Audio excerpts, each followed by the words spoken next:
Classes. Last class में हम लोगों ने वैद्युत द्विध्रुव के कारण क्षेत्र का व्यंजक प्राप्त किया था और वह क्षेत्र का व्यंजक हमने द्विध्रुव की अक्षीय स्थिति में हम लोगों ने प्राप्त किया था। अगर आपने वो वीडियो नहीं देखा है तो आप उसे जरूर देखिए। आपको अच्छा लगे तो उसे लाइक करें, अधिक से अधिक शेयर करें। यदि आप हमारे चैनल पे नए हैं और अभी तक आपने इसको सब्सक्राइब नहीं किया है तो इसे आप सब्सक्राइब कर लें और साथ में बेल आइकन को भी दबा दें, जिससे मेरे द्वारा दिए गए वीडियो सबसे पहले आप तक पहुंच सके। तो आज का जो हमारा टॉपिक है वो भी बहुत इंपॉर्टेंट है और कल वाले की तरह ही है, ठीक है। इसलिए बिल्कुल ध्यान से आप अच्छी तरीके से पूरे वीडियो को देखेंगे। तो चलिए शुरू करते हैं। क्वेश्चन है वैद्युत द्विध्रुव के कारण क्षेत्र। हम लोग को जो क्षेत्र का व्यंजक प्राप्त करना है वो है किसके लिए? विषुवत तल पर स्थित किसी बिंदु के लिए, यानी उसको हमने निरक्षीय स्थिति भी कह सकते हैं, ठीक है। ये हेडिंग डाल करके आपके एनसीईआरटी में हेडिंग है। बट अगर आप कहिएगा कि क्वेश्चन किस टाइप से आएगा इसका, तो मैं क्वेश्चन भी यहां लिख देता हूं। क्वेश्चन आएगा कि वैद्युत क्षेत्र, वैद्युत द्विध्रुव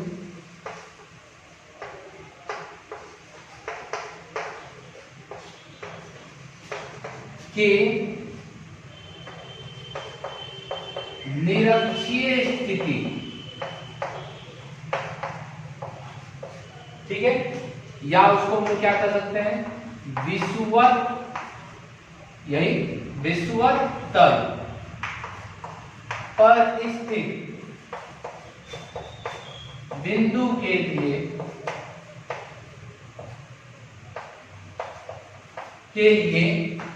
वैद्युत क्षेत्र का व्यंजक प्राप्त करें। वैद्युत क्षेत्र का व्यंजक प्राप्त करें, ठीक है। बहुत इंपॉर्टेंट क्वेश्चन है, इसलिए आप इस पर वीवीआई का मार्क पहले से ही लगा लेंगे, ठीक है। हम लोग को ये निरक्षीय स्थिति में ज्ञात करनी है, तो अक्षीय निरक्षीय के बारे में हमने कल ही आपको बता दिया था। चलिए हम इसका चित्र बनाते हैं। उतार लिए होंगे सवाल। अब देखिए क्या रहा है, वैद्युत द्विध्रुव है, तो वैद्युत द्विध्रुव एक अच्छी तरीके से बना लेते हैं। ये रहा हमारा वैद्युत द्विध्रुव। वैद्युत द्विध्रुव कैसा होता है? तो इसमें दो आवेश होते हैं, एक आवेश प्लस का होता है और एक आवेश माइनस का होता है, ठीक है। तो हमने यहाँ पे माइनस क्यू दे दिया। किधर माइनस क्यू देना है? जैसे भी आपको जिधर देना हो आप उधर दे सकते हैं, ठीक है। चलिए आप इधर माइनस क्यू रह दीजिए और इधर आपका कौन सा क्यू हो गया? प्लस क्यू हो गया, ठीक है। इस बिंदु का नाम हम लोग रख देते हैं, इस बिंदु का नाम ए और इस बिंदु का नाम रख देते हैं बी, ठीक है। ए पर प्लस क्यू है, बी पर माइनस क्यू है और यहाँ पर बीच में एक मध्य बिंदु है जिसका नाम हो गया ओ। ये हमने क्या बना दिया? द्विध्रुव बना दिया, ठीक है। तो ये जो द्विध्रुव बना है इसका हिंदी लिख लेंगे। फिर इसके बाद क्या रहा है? निरक्षीय स्थिति। मैंने बोला दो स्थिति हो सकती है, एक अक्षीय हो सकती है, एक निरक्षीय। अक्षीय का मतलब जैसे अगर ये वैद्युत द्विध्रुव है तो इसका ये अक्ष है, इस अक्ष पर कहीं पे भी बिंदु हो तो वो अक्षीय स्थिति हो। और निरक्षीय मतलब इस अक्ष के लंबवत अगर बिंदु होगा तो उसको निरक्षीय कहा जाएगा। तो इसके बीच वाला बिंदु O है, O से ऊपर आप डंडा खींच लीजिए, O से ऊपर डंडा खींच लीजिए और एक बिंदु ले लीजिए, इसका नाम हो गया P, ठीक है। यही हमारा कौन सी है? निरक्षीय स्थिति पर एक बिंदु हो गया।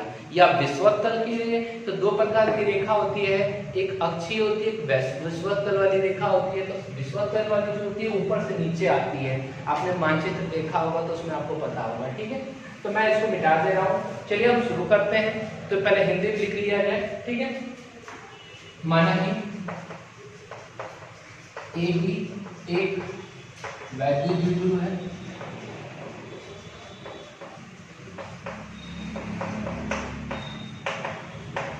ठीक है। ए भी एक वैद्युत द्विध्रुव है जिसका मध्य बिंदु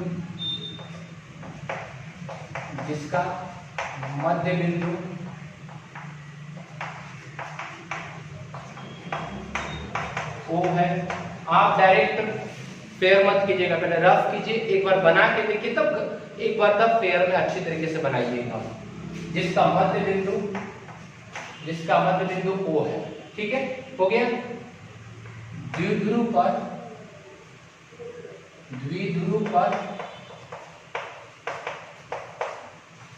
प्लस क्यू और माइनस क्यू आवेश स्थित। ठीक है, तो हमने द्विध्रुवी के बारे में लिख दिया। ठीक है, फिर इसके बाद है द्विध्रुव के मध्य बिंदु O से कितना कुछ दूरी पर, तो कुछ दूरी को मान लेते हैं, क्या मान लेते हैं, R। ठीक है, तो लिखेंगे बिंदु O से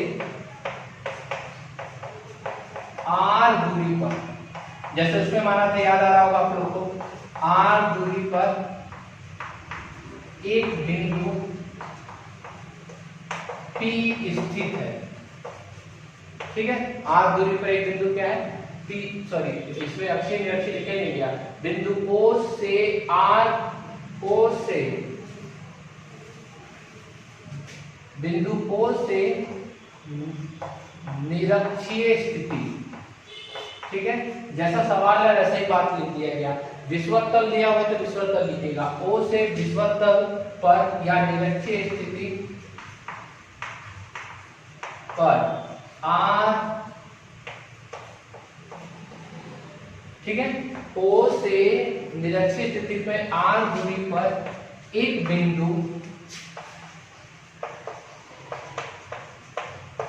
P स्थित है, जिस पर क्या करना है, हमें वैद्युत क्षेत्र का व्यंजक प्राप्त करना है। वैद्युत क्षेत्र का व्यंजक प्राप्त करना है। ठीक है, ये हम लोगों ने हिंदी लिख लिया, मेरे साथ साथ में आप लोगों ने हिंदी लिख लिया होगा। यहां तक हम लोग का ये कंप्लीट हुआ। अब देखिए, अब यहाँ पर हम फिर से चित्र को देखते हैं। तो यहाँ पर दो आवेश है, प्लस क्यू एक माइनस क्यू है। तो एक बार प्लस क्यू के कारण विद्युत क्षेत्र उत्पन्न होगा, एक बार माइनस क्यू के कारण उत्पन्न होगा। तो एक बार प्लस क्यू के कारण जो उत्पन्न होगा तो इसको इससे मिला देंगे। ठीक है, एक बार माइनस क्यू के कारण होगा तो इसको इससे मिला। ठीक है, अब एक बात आप बताइए मुझे, प्लस क्यू के कारण जो इस पर होगा P पर, तो उसकी दिशा किधर होगी? तो आपको मैंने बताया था प्लस वाले का जो वैद्युत क्षेत्र होता है, प्लस वाला प्लस आवेश है, तो वैद्युत क्षेत्र की दिशा उससे निकलती है बाहर। तो यहाँ से क्या होगी, यहाँ से निकलेगी बाहर की तरफ। बिल्कुल ऐसे ही जैसे कि डंडा पीछे खींचे है ना, उतना आगे की तरफ और एक डंडा। ठीक है, ये किसकी दिशा हो गई, ये किसकी दिशा हो गई, तो ये वाला किसकी दिशा हो गई, प्लस वाले की दिशा हो गई, तो जिसका नाम हो गया E प्लस Q। क्या हो गया, थोड़ा साफ लिख देते हैं, इसको भी फिर से बना देते हैं।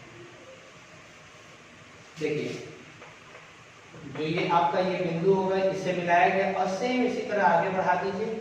ये क्या हो जाएगा, E प्लस प्लस E, क्या हो रहा है, E प्लस Q। क्लियर, कोई दिक्कत नहीं है। अब आपने माइनस वाले के लिए पढ़ा था, अगर कोई बिंदु माइनस पे चार्ज हो उस पर, तो उस पर क्या होता है, उस पर वैद्युत क्षेत्र रेखाएं आती है, मतलब इधर आती है, आती हुई प्रतीत होती है। तो यहाँ पे जो वैद्युत क्षेत्र रेखाएं होंगी वो आएगी, मतलब यहाँ से इधर की तरफ आएगी। ये वाला का नाम क्या होगा, इस वाले का नाम E minus Q। Clear, plus वाले का ऊपर होगा, माइनस वाले का इधर होगा। तो अब आप यहाँ पे अगर देखें तो ये दोनों जो वैद्युत क्षेत्र है, ये थोड़ा बड़ा हो गया,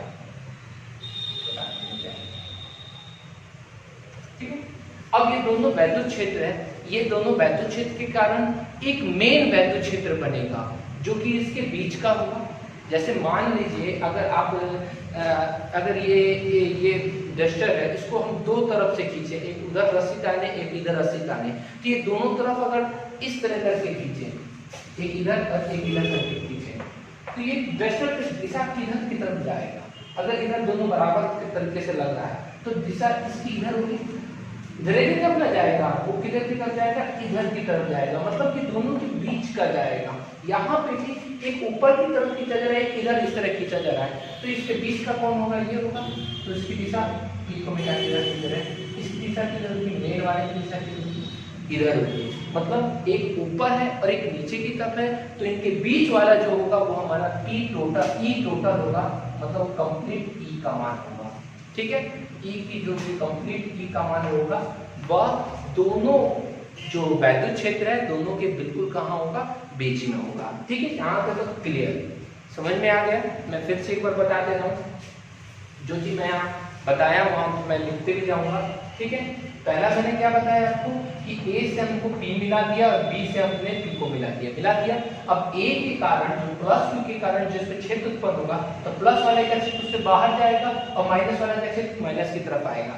तो जिसके कारण प्लस वाले का यहाँ बन रहा है क्षेत्र और माइनस वाले का यहाँ बन रहा है। तो जो दोनों को अगर दोनों का जो है अगर दोनों का आपस में मिलाएंगे तो दोनों का वैद्युत क्षेत्र कुल वैद्युत क्षेत्र कहाँ होगा, तो उसके बिल्कुल बीच में होगा, ऊपर और इधर के बिल्कुल कहाँ होगा, बीच में होगा।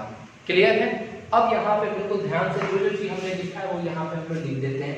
तो हमने क्या लिखा कि O से आगे में प्राप्त करना ही हो गया। ठीक है, अब हमारे पास एक दूरी है यहाँ से लेकर यहाँ तक की दूरी है, क्या है, हमने एक चीज छोड़ा है इसमें, तो द्विध्रुव की लंबाई छोड़ी है। आप यहाँ लिख लेंगे प्लस जो है तथा द्विध्रुव का मध्य बिंदु O है तथा लंबाई 2 है तथा लंबाई 2a है। लिख लीजिएगा, पीछे अगर शुरू किया तो यहाँ से यहाँ तक की लंबाई कितनी है, 2a है। जब यहाँ से यहाँ तक की लंबाई 2a है तो ये वाला a होगा, ये वाला भी क्या होगा, a होगा। ठीक है, अब लिखेंगे चित्र से PA बराबर PA। अगर आप देखिए चित्र में तो ये समकोण त्रिभुज है, समकोण त्रिभुज है, ये क्या है, लंब है और ये क्या है, आधार है, तो ये क्या होगा, कर्ण। तो कर्ण स्क्वायर बराबर PA स्क्वायर बराबर क्या हो जाएगा, कर्ण स्क्वायर बराबर क्या होता है, लंब स्क्वायर जोड़ आधार स्क्वायर। लंब स्क्वायर क्या है, R स्क्वायर प्लस आधार स्क्वायर क्या है, A स्क्वायर।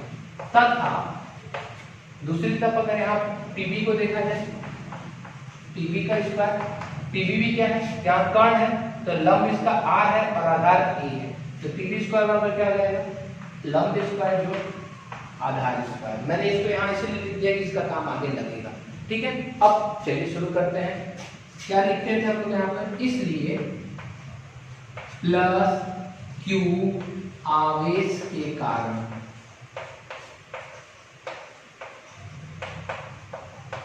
प्लस Q आवेश के कारण बिंदु P पर वैद्युत, चाहे वैद्युत क्षेत्र लिखिए चाहे डायरेक्ट क्षेत्र लिखिए, P पर क्षेत्र मतलब कौन सा होगा, E कौन वाला, प्लस Q वाला। प्लस Q वाला क्या होगा, 1/4 पाई एप्सिलॉन 0 फिर क्या होगा, क्या था, E का फॉर्मूला मैं कहीं लिख देता हूँ। E का फॉर्मूला क्या था, E का फॉर्मूला था 1/4 पाई एप्सिलॉन 0 Q बटा R स्क्वायर, यही था। तो 1/4 पाई एप्सिलॉन 0 Q का मान क्या है, तो Q वाला कौन है, तो प्लस Q है, तो प्लस Q बटा R स्क्वायर मतलब यहाँ से यहाँ तक की दूरी, तो यहाँ से यहाँ तक की दूरी क्या है, PA स्क्वायर, ऊपर से PA स्क्वायर। ठीक है, कंप्लीट। अब ये हमारा हो गया समीकरण। अभी इसको पहले लिख देते हैं, बराबर 1/4 पाई एप्सिलॉन 0 प्लस Q बटा PA का मान कितना है, PA का मान, PA स्क्वायर का मान कितना है, R स्क्वायर जोड़ A स्क्वायर, R स्क्वायर जोड़ A स्क्वायर। ये हमारा हो गया समीकरण नंबर। मैं इस चित्र को थोड़ा सा अच्छी तरीके से इसको यहाँ कर दे रहा हूँ जिससे आपको पता चल जाए कि कोई दिक्कत ना। ठीक है, ये समीकरण नंबर आपका कौन सा हो गया, समीकरण नंबर 1। कोई दिक्कत है, फिर से एक बार देख लीजिए। 1/4 पाई एप्सिलॉन 0 Q बटा R स्क्वायर होता है, R का मान है PA है, तो 1/4 pi epsilon plus Q, R का मान PA का मान R square plus A square, समीकरण नंबर 1। ठीक है, अब दूसरा नंबर, तथा माइनस Q आवेश के कारण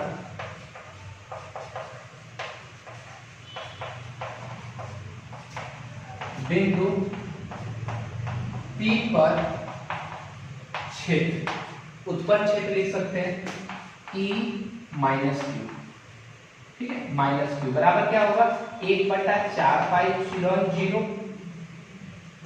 माइनस क्यू बटा आर स्क्वायर की जगह पे क्या यहां से लेके यहां तक मतलब पी बी का स्क्वायर 1/4 पाई एप्सिलॉन 0 क्यू का मान तो क्यू रहेगा माइनस क्यू बटा आर पीबी का स्क्वायर, तो पीबी का मान कितना आएगा पीबी स्क्वायर आर स्क्वायर जोड़ ए स्क्वायर, ठीक है। समीकरण नंबर कितना हो गया 2 कंप्लीट। समीकरण 1 हो गया, समीकरण क्या हो गया 2। अब ध्यान से आप लोग यहाँ देखिए, यहाँ तक तो उनको कोई दिक्कत नहीं है, अच्छी तरीके से समझ में आ गया। मैं एक बार फिर से यहाँ पे रिपीट कर रहा हूँ। सबसे पहले हम लोग एक द्विध्रुव बनाएंगे, द्विध्रुव पर मध्य बिंदु O होगा, उसके बीच की दूरी 2a होगी। A के कारण इस पर होगा जो प्लस q के कारण होगा वो E प्लस q होगा, और माइनस q के कारण होगा वो E माइनस q होगा, ठीक है। तो pa स्क्वायर बराबर ये एक त्रिभुज है तो आप त्रिभुज के लिए क्या आ जाएगा कर्ण स्क्वायर बराबर, चाहे यहाँ डायरेक्ट लिख भी सकते हैं r स्क्वायर जोड़ a स्क्वायर। कैसे, तो कर्ण स्क्वायर बराबर क्या था लंब स्क्वायर जोड़ आधार स्क्वायर, इसी टाइप से लिखिए लंब स्क्वायर जोड़ आधार स्क्वायर। फिर प्लस q आवेश के कारण क्षेत्र 1/4 पाई एप्सिलॉन 0 q बटा pa स्क्वायर, तो pa का मान हमने लिखा था वहां लिख दिया। फिर एक बार इसके लिए माइनस q के कारण minus q pb 1/4 pi epsilon 0 plus q r square plus a square. समीकरण नंबर 2 कंप्लीट है। यहां तक उतार लीजिए, तब उसके आगे देखते हैं। आपने यहां तक उतार लिया। अब देखिए यहाँ पे अगर हम देखें प्लस q आवेश के कारण जो हमारा क्षेत्र हो रहा था उसका मान था 1/4 पाई एप्सिलॉन 0 q बटा r square plus a square, और माइनस q के आवेश के कारण वही 1/4 पाई एप्सिलॉन 0 माइनस q बटा r square plus a square था। अगर हम दोनों को ध्यान से देखें तो दोनों का मान समान है, अर्थात प्लस q और माइनस q दोनों के कारण यहाँ पर एक समान वैद्युत क्षेत्र उत्पन्न होता है। अगर हम दोनों को अगर ऐड करते हैं, अगर टोटल ज्ञात करने के लिए दोनों को अगर हम ऐड करते हैं तो क्या होगा, दोनों को जब ऐड करेंगे तो क्या होगा, ये प्लस वाला और माइनस वाला दोनों एक दूसरे को काट देगा, अर्थात हमारा उसका मान कितना हो जाएगा 0 हो जाएगा। अर्थात यहाँ पे हमने देखा कि दोनों जो है अगर यहाँ लिया जाए तो ये दोनों को एक दूसरे को निरस्त कर दे रहे हैं, मतलब कि कट करके 0 हो जा रहा है। इसलिए हम यहाँ पर एक हिंदी लिखेंगे, ये लिखेंगे चूंकि दोनों आवेशों के कारण उत्पन्न वैद्युत क्षेत्र का परिमाण समान है, इसलिए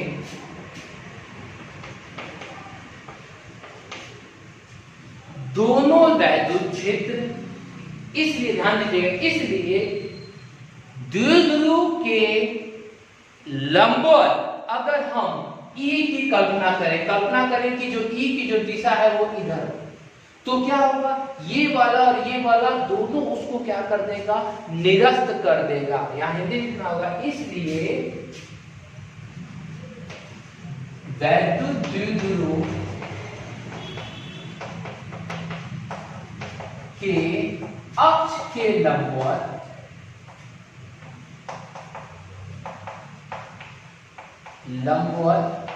घटक एक दूसरे को निरस्त कर देता है।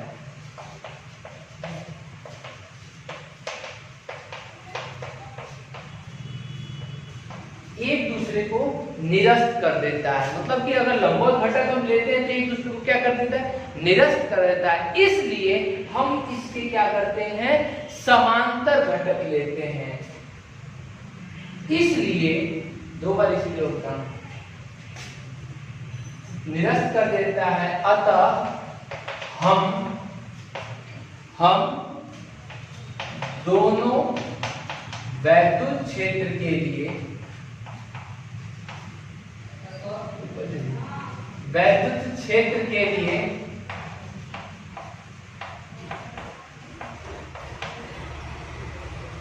दोनों वैद्युत क्षेत्र के लिए कौन सा घटक लेते हैं? समांतर घटक लेते हैं, क्योंकि जो लंबवत घटक था वो एक दूसरे को क्या कर दे रहा था? निरस्त कर दे रहा था। इसलिए हम क्या लेते हैं? अक्ष की क्या करते हैं? समांतर घटक लेते हैं। अक्ष यही ना है, ये अक्ष है, ये अक्ष नीचे है और इसके समांतर ऊपर हमने लेते हैं, तो वो समांतर है, तो हमने कौन सा घटक लेते हैं? समांतर घटक लेते हैं। तो समांतर घटक क्या हो गया? E बराबर, इसलिए कुल वैद्युत क्षेत्र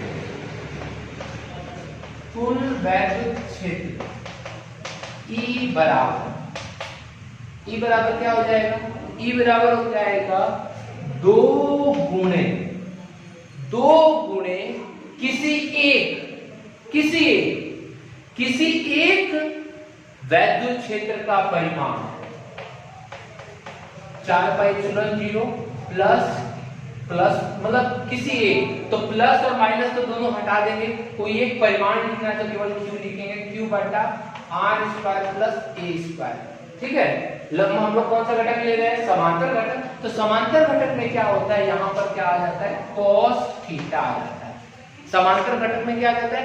cos थीटा। और अगर यही लंबवत घटक लेते तो लंबवत घटक में cos थीटा की जगह पे क्या होता? sin थीटा होता। तो लंबवत घटक में क्या लिया जाएगा? sin थीटा लिया जाएगा। समांतर घटक में कौन सा ले लेगा? cos theta. तो हम लोगों ने यहाँ पे कौन सा लिया है? कौन लिया है? तो हम लोग यहाँ पर समांतर घटक लेंगे। तो समांतर घटक के लिए E बराबर, कुल विद्युत क्षेत्र E बराबर 2 गुणे, क्योंकि 2 बार है, तो 2 गुणे 1/4πε0 q बटा r² प्लस a² मतलब किसी एक का परिमाण और इनटू cos थीटा। अब हम इसको सॉल्व कर लेते हैं, मिटा दे इसको। ठीक है, इसमें जोड़ना नहीं है, क्योंकि जोड़ेंगे तो दोनों कट जाएगा, इसीलिए हम दोनों को जोड़ के नहीं करके क्या कर रहे हैं? हम उसके समांतर घटक ले लेते हैं। अब हाँ, एक बात और यहाँ पे याद रखिए, यहाँ पे क्या हो रहा है? जो E का, चलिए पहले परिमाण लिखते हैं। E बराबर 2q,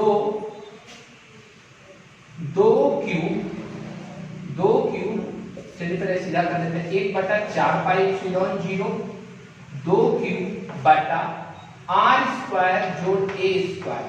अब यहाँ cos थीटा बराबर क्या होता है? 10th क्लास में आपने पढ़ा होगा। cos थीटा बराबर क्या होता है? cos थीटा बराबर आधार बटा कर्ण होता है। cos थीटा बराबर क्या होता है? आधार बटा कर्ण होता है। आधार बटा क्या होता है? कर्ण। अगर यहाँ पे हम थीटा मान लें, क्या मान लें? इसको थीटा मान लें, ये थीटा तो ये भी थीटा होगा। ठीक है, क्यों? क्योंकि ये दोनों एक रेखा है, ये भी समांतर है, तो ये थीटा होगा। जब ये थीटा होगा तो cos थीटा बराबर क्या होता है? आधार बटा कर्ण। थीटा के लिए आधार कौन होगा? इस थीटा के लिए आधार ये होगा, आधार यही होगा, और कर्ण कौन होगा? ये होगा। मतलब आधार बटा कर्ण मतलब क्या हो जाएगा? a बटा आधार का मान 1 और कर्ण का मान कितना हो जाएगा? r² plus l²। यही होगा? नहीं, ये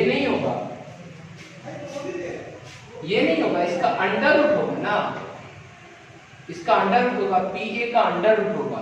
ठीक है, तो ये अंडर रूट हो गया, क्योंकि यहाँ पे हम लोग का कर्ण स्क्वायर का मान था r² प्लस a², गलती से हमने अंडर रूट होगा यहाँ पर।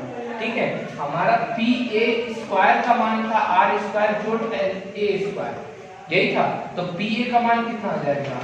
r² जोड़ a² और इसका क्या हो जाएगा? Under root. तो इसका मान क्या हो गया? a बटा इतना। कहां से आया? समझ में आया ये बात? कहां से आया? त्रिभुज में से हमने बनाया। तो लिख लेंगे यहाँ, चूंकि पहले cos थीटा की जगह पे मान लीजिए cos थीटा का मान a बटा अंडर रूट r² जोड़ a²। ठीक है, चूंकि में यहाँ लिख दीजिएगा, चूंकि cos थीटा बराबर क्या होता है? cos थीटा बराबर आधार बटा कर्ण, मतलब a बटा क्या हो जाएगा? कर्ण का मान r² जो ऐसे लिख सकते हैं, चूंकि cos थीटा बराबर आधार का मान OA बटा कर्ण का मान P। ठीक है, इतना लिख दीजिएगा इसके चूंकि में, तो चलेगा। ठीक है, अब यहां तक हो गया। अब इसको और सॉल्व करते हैं। cos थीटा का मान समझ में आया कहां से आया? फिर E बराबर 1/4πε0 2q बटा ऊपर अभी a है 2qa बटा, अगर देखें यहाँ दोनों सेम, मतलब दोनों क्या है r स्क्वायर जोड़ a स्क्वायर, यही है, और इधर भी है r स्क्वायर जोड़ a स्क्वायर, मतलब अंतर क्या है यहाँ पे अंडर रूट है। अंडर रूट का मतलब क्या होता है, अंडर रूट का मतलब होता है इसके ऊपर की घात कितनी होगी 1/2 होगी, और इसके ऊपर की घात कितनी है, तो यहाँ पे कुछ नहीं खा सकते 1 हो गया। तो जब दोनों सेम होता है तो गुणा में घातें क्या होती है, जुड़ती है, इसको हम लोग लिख सकते हैं r square plus a square, गुणा में घातें जुड़ेगी तो 1 प्लस 1/2, 1 प्लस 1/2 मतलब 1 में आधा जोड़ेंगे तो 1.5 हो गया, 1.5 मतलब r प्लस a स्क्वायर, इसका मान हो जाएगा 1.5 का मतलब 3/2, मतलब हम इसकी जगह पे इन दोनों की जगह पे डायरेक्ट क्या लिख सकते हैं r स्क्वायर जोड़ a स्क्वायर और उसके पूरा का घात 3/2, ठीक है, कोई दिक्कत नहीं यहाँ पर, मिला दे इसको। अब लिखेंगे q r का मान क्या a से बहुत छोटा हो, मैंने बताया था r को a की अपेक्षा क्या मान ले, a को r की अपेक्षा बहुत छोटा मानने पर, नगण्य मानने पर, तो E बराबर क्या हो जाएगा 1/4 पाई एप्सिलॉन 0 2qa, यार हम इसको लिख सकते हैं q इंटू 2a, याद आ रहा है q इंटू 2a पीछे आया था, r square plus a square, तो a स्क्वायर को हमने क्या कर दिया नगण्य मान लिया, तो a खत्म, तो क्या बचेगा r स्क्वायर और उसकी घात कितनी हो गई 3/2, उसकी घात कितनी हो गई 3/2, मिटा दे इसको। E बराबर 1/4 pi epsilon 0 q into 2a, तो q इंटू 2a बराबर क्या होता है, अभी आपको फॉर्मूला पढ़ाए थे परसों वाले उसमें, p होता है, q इंटू 2a बराबर क्या होता है p होता है बटा r स्क्वायर से ये नीचे वाला 2 कट गया, तो क्या बचेगा r की घात कितना बचेगा 3, समीकरण नंबर कितना हो गया, ये समीकरण नंबर 3, E बराबर क्या आ गया 1/4 पाई एप्सिलॉन 0 p बटा r3। अब हम इसको सदिश रूप में निरूपण कर देते हैं, सदिश रूप 1/4 पाई एप्सिलॉन 0 p बटा r3। अब बताइए यहाँ पे सदिश कौन है, तो सदिश p है, बताए थे, तो p पर क्या आ जाएगा क्या, परंतु अब यहाँ पे बात कीजिएगा, मैंने सदिश का निरूपण किया है, p की दिशा किधर होती है, आपको बताया गया p की दिशा, तो p की दिशा माइनस से किधर होती है प्लस की ओर, मतलब p की दिशा किधर होगी, तो p की दिशा होगी इस साइड होगी, p की दिशा माइनस से किधर होगी प्लस की ओर होगी, परंतु e की दिशा किधर है, e की दिशा उसके उल्टा, उसके किधर है उल्टा है, मतलब यहाँ पे क्या आ जाएगा माइनस का चिन्ह आ जाएगा। क्यों माइनस का चिन्ह आया, फिर से समझ लीजिए, p की दिशा किधर है इधर है, इधर है, और E की दिशा किधर है उसके उल्टा, मतलब P इधर है तो E किधर है इधर है, मतलब कि P के जस्ट क्या है अपोजिट है, तो अपोजिट का मतलब क्या होता है उल्टा, उल्टा में हम लोग क्या करते हैं माइनस का चिन्ह लगा देते हैं, तो यहाँ पे सदिश E बराबर क्या हो जाएगा -1/4 एप्सिलॉन 0 p बटा r3, समीकरण नंबर क्या हो गया 4। समीकरण नंबर जो 3 है यहीं पे छोड़ दीजिएगा तब भी आंसर हो जाएगा। समीकरण 4 जो है इसका किस रूप है वेक्टर रूप है, मैंने बोला है कि वेक्टर रूप आप लोग लिख सकते हैं, ठीक है, तो ये लिख देंगे सदिश रूप में, ठीक है। तो अब हिंदी लिख लीजिए, समीकरण 3 और 4, समीकरण 3 और 4 किसी वैद्युत द्विध्रुव के लिए वैद्युत द्विध्रुव के लिए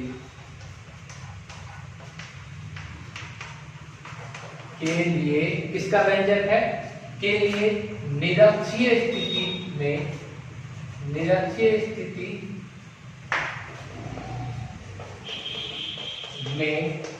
वैद्युत क्षेत्र का